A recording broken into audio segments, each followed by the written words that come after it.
Have you ever wondered why Italians love so much real estate? And basically, many Italians have a large investment portfolio based on real estate. So one of the reasons might be the favorable tax treatment, because you can write off expenses to renovate your property. So it is tax efficient to renovate your property, and you have an extremely favorable tax treatment on capital gains whenever you sell it.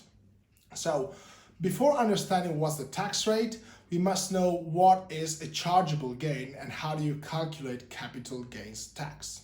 So a chargeable gain is the difference between the money you get to sell your property, the transaction value, minus the price you paid.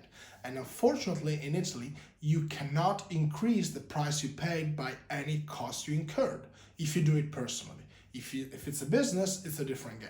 So you paid 100,000 to buy a property, spent 20,000 on renovation, well, your base cost is 100,000. And then you receive 250,000 down the road to buy the same property, well, your capital gains is 150,000. Now, how do you regularly tax that?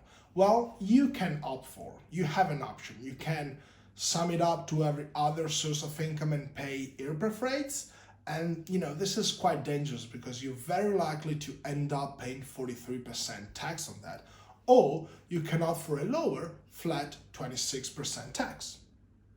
So, it already gives you the possibility of choosing. So the option. And by the way, this is the same tax rate for capital gains on financial instruments. However, if you own the property for more than 5 years, the capital gains is 0. So you do not pay any tax. Whatever property you owned, unless it's development land, in that case you will always pay the 26% or the IRPEF rates, you do not pay anything. You don't pay a dime. And this works for every property. It's not just an election for one property. It's not that you can do just on residential. For any property, you do not pay anything after 5 years, and you can reiterate that throughout the years. So it's very common for Italian families to buy a property and then eventually sell it down the road, or you buy another property and then you sell one and keep the other one. So this works endlessly.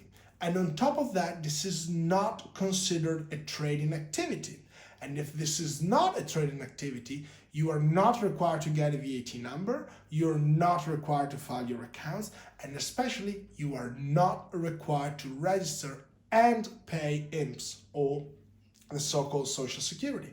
It's extremely advantageous, and it becomes totally different if you run it as a business. And as you might know, there are not so many companies, unlike other countries, they incorporate real estate.